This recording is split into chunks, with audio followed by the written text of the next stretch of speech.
My name is Layla, and what I'm about to share with you is not just a story, it's the breaking of silence. For years, I lived in a world built on obedience, rituals, and appearances. I followed every rule, honored every command, and prayed 5 times a day. From the outside, my life looked perfect, pious, structured, deeply religious. But on the inside, something was slowly shattering. What began as devotion ended in devastation. What was meant to be holy became haunting. Yet, in the darkest place of my life, when every trusted voice had failed me, a whisper I never expected called out to me. And that whisper, soft but unwavering, changed everything. This is not just about religion. It's about betrayal, survival, and the relentless pursuit of truth. If you're listening, I ask you not just to hear my words, but to feel them.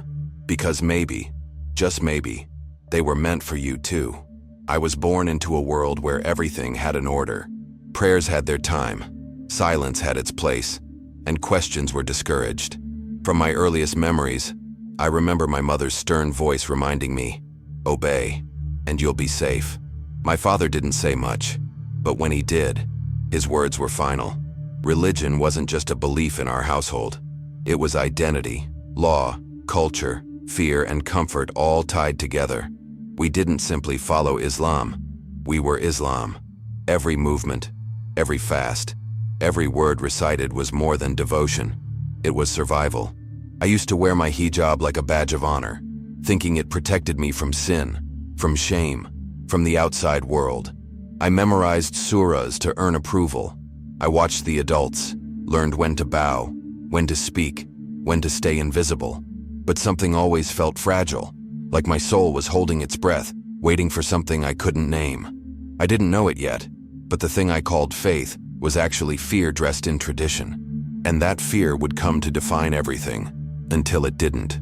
As I grew older, I was drawn more and more into the inner workings of the mosque. It wasn't just about prayer anymore, it was about identity. I helped set up the prayer rugs, served tea to the women during study sessions, and later began assisting in the Quran classes. I remember the first time Imam Khalid complimented me. He told me I was different, pure, chosen, special. His voice was calm, fatherly, warm. He smelled of rosewater and worn-out books, and I believed he carried something divine. I soaked in his approval like dry soil drinks in rain. I didn't understand the power of being seen, especially in a world where girls were trained to disappear. He started asking me to stay behind after classes. Just to talk, he'd say. At first I felt honored. Then I felt obligated. Then I felt trapped. But I didn't know how to name that feeling yet. I only knew I was supposed to obey.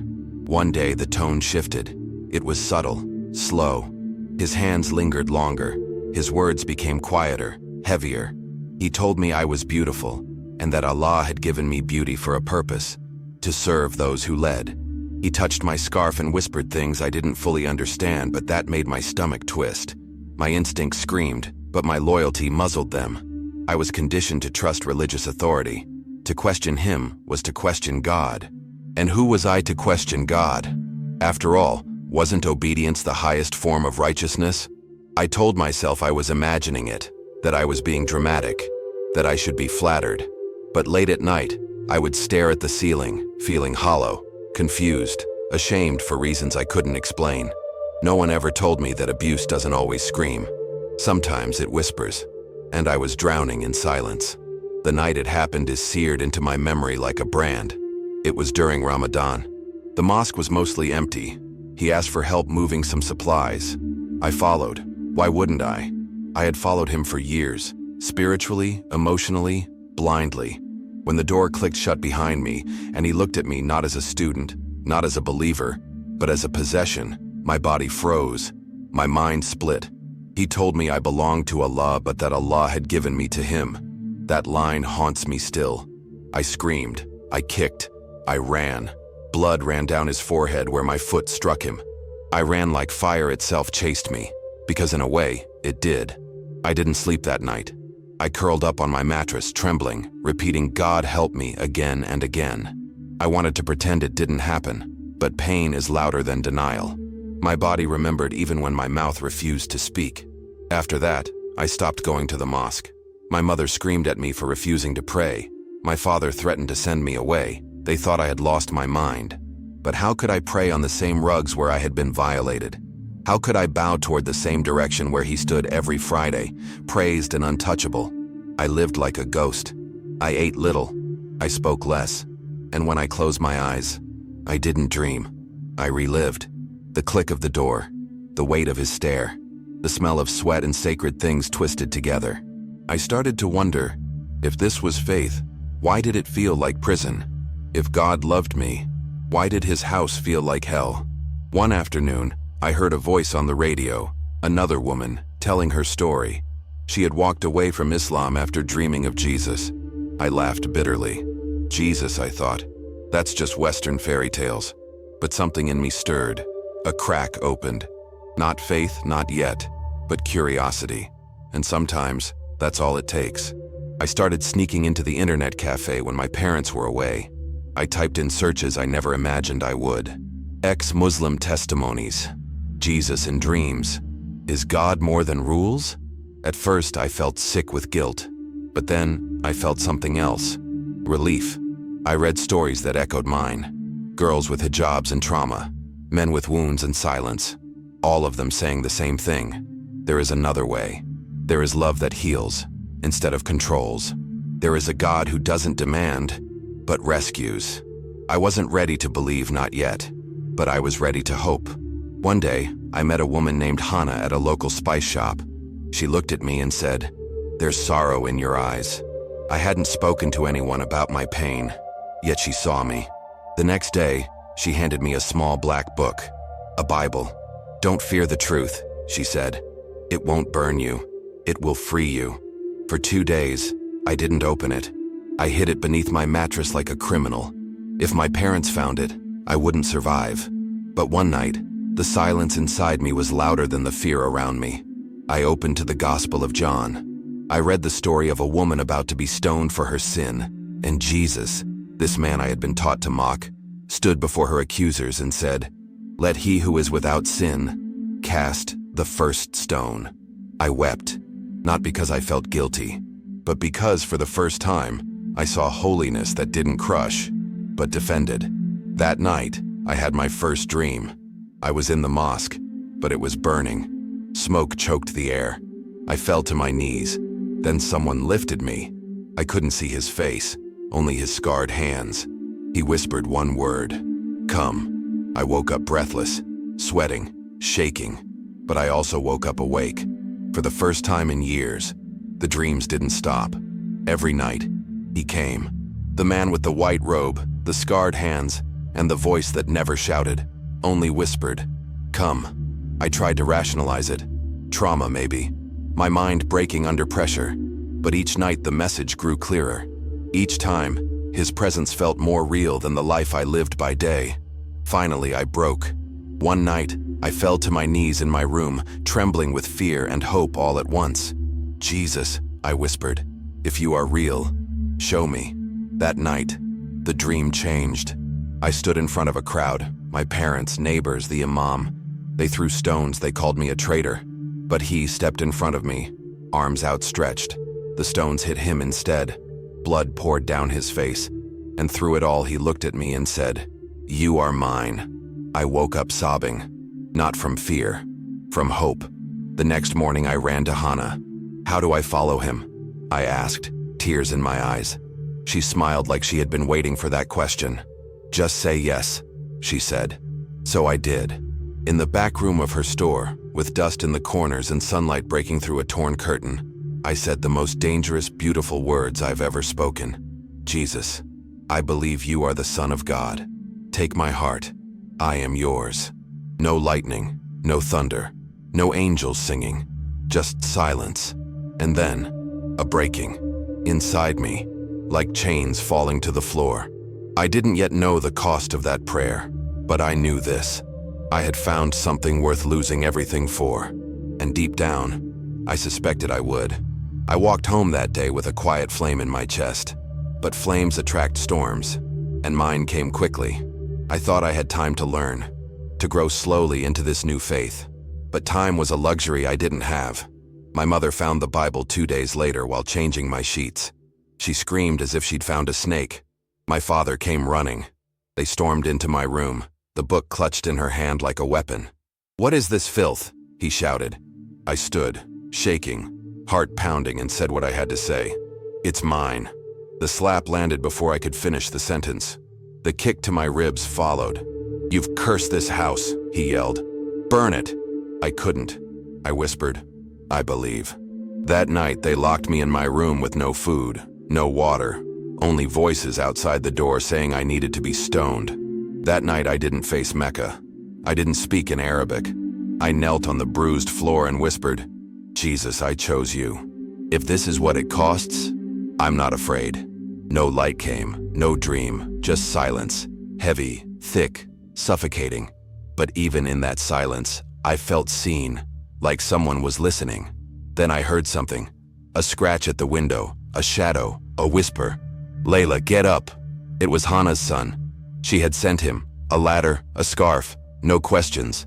I climbed out into the night, barefoot, empty-handed, except for the Bible hidden under my shirt and the fear pulsing through my body. But I was free, terrified, bruised, hunted, but free. Hannah hid me in an old guest house on the edge of town. It smelled of mold and dust, but it was a sanctuary. She brought me food. She prayed with me. She held my hand when I shook. On the third day, there was a knock. It wasn't Hannah. My heart stopped. I heard his voice. "Imam Khalid, do you think you can hide from Allah, Layla?" he said. I froze. I couldn't breathe. I didn't move until he left. When the door clicked shut, I collapsed. We had to call a Christian contact in another city. There was a mission house there, hidden, protected, but getting there was risky. That night, I disguised myself, wrapped in a new scarf, face covered. Hannah hugged me tight. "Don't forget who saved you," she said. I cried into her arms. The journey was long. Every checkpoint felt like a final heartbeat. I thought of my brother, my room, the mosque, the pain, and the dreams. But I also remembered his scarred hands and the way he stood between me and the stones. I held that image like armor. I arrived at the mission house just before dawn. It was plain, quiet, small, but inside were other girls. Some from Egypt, some from Somalia, others from Yemen. We didn't know each other, but we knew the pain in each other's eyes. That night, I slept for the first time without fear. The next morning, we gathered in a circle. One woman read, "Come to me, all who are weary and burdened, and I will give you rest." I broke. The tears poured out like a dam collapsing. It felt like those words had been written for me. Days passed. I studied the Bible, asked questions I had buried for years. Why would God die for me? Why carry my shame? Slowly I realized, it wasn't about religion. It was about love. Not law, but mercy. Not duty, but relationship. Love that bled. Love that endured. Love that didn't demand my silence. It gave me a voice. But love always costs. Word spread. People found out. My story leaked online. Not just as a runaway, but as a traitor. The messages started pouring in. Threats. Hatred. One night, someone sent me a picture of my little brother tied up and crying. The caption read, "Come back or he pays." I screamed. I hit the wall until my hands bled. I wanted to return, not to Islam, but to save him. The mission leaders stopped me. "The enemy wants to break you," they said, "but Jesus has already won." That night I prayed harder than ever. "Jesus, I can't save him, but you can." I fell asleep crying. I dreamed again. My brother, alone in the street. Jesus appeared beside him. No words, just took his hand. The next morning, a message. He had escaped, bruised, frightened, but alive. No one knew how, but I did. I knew. The gospel was no longer theory. It became breath, life, power. I knew I could never go back. But my journey wasn't finished. If anything, the real test was just beginning. Something started stirring inside me, deeper than fear, deeper than survival. A quiet voice wouldn't let me rest. "Tell your story." I resisted. I was afraid. I had already lost my family, my home, my name. What more could I lose? But the voice persisted. I remembered what a pastor once told me. God didn't pull you out of the fire so you could hide in the shadows. You are His light now. I didn't feel brave. I didn't feel strong. But I said yes. My first testimony was in a tiny underground church on the edge of the city. Women gathered, some ex-Muslim, some still searching. I stood before them with trembling hands and a broken voice. But I spoke, and something shifted. I shared what I had never said aloud. How I once followed a man I believed was holy, only to find myself destroyed by him inside the house of God. Gasps filled the room. Tears fell. A woman grabbed my hand. "I thought I was the only one," she whispered. Another said, "I've never told anyone either." We wept together. We prayed together. And for the first time, I realized my pain wasn't just suffering, it was seed. My voice, once silenced by shame, now cracked open chains in others. That gathering changed everything. Someone filmed it. The video spread, slowly at first, then rapidly. Facebook, WhatsApp, Telegram. Then came the backlash. My father posted a video declaring me dead to the family. "She has shamed us," he said. My brother shared photos of me with the word traitor stamped across my face. I couldn't go to the market without a disguise. One day, a man followed me into an alley. He cornered me, spat in my face. "You think Isa is God?" he growled. "May you rot in hell." I screamed. Someone heard. The man fled, but the fear stayed. That night, I fell on my knees, shaking. "Why, Jesus? Why does loving you hurt so much?" I opened my Bible at random. Philippians. "For it has been granted to you not only to believe in him but also to suffer for him." I read it again, slower. Granted, to suffer. It wasn't punishment. It was purpose. Not a curse, but confirmation. Peace didn't flood me, but clarity did. Later that week, I received a message from a woman named Miriam. She led a network of secret churches. She had seen my video. She asked if I'd speak to her group. Dangerous? Absolutely. But I felt something rise in me. Courage. I said yes. We traveled in secret. Back roads. False names. Code words. When we arrived, the room was full. Women with babies. Women with scars. Women starving for hope. I spoke again. This time, bolder. Clearer.